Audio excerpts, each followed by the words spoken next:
Esta verdura que vamos a usar es una judía plana que se llama ferradura.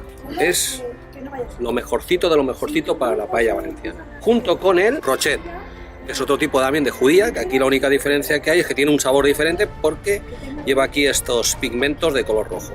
A la hora de trocearla es muy importante que la trocemos a mano porque los sabores se van a introducir mejor en este corte que en el corte del cuchillo.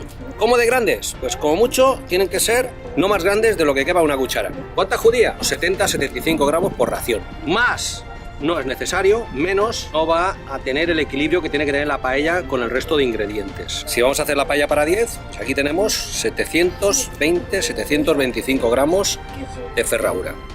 La tabella y el garrofón, judías frescas, aquí de Valencia. Yo más o menos le pongo 5 o 6 piezas de tabella y otras 5 o 6 piezas de garrofón por ración. A continuación, porque es una judía, tanto el rochet como la ferradura, necesita por lo menos 15-20 minutos de cocción. Vamos a echar ya. Fijaros, cruda.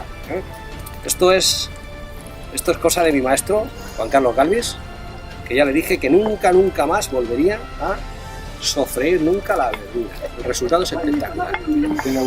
700 gramos, la judía plana, no tiene azúcares, no necesita freírse, que mantenga su textura, su color, esté entera y que tenga sabor. Entonces con 15 minutos de cocción, más luego el tiempo de la cocción del arroz, es más que suficiente para que esté en su punto.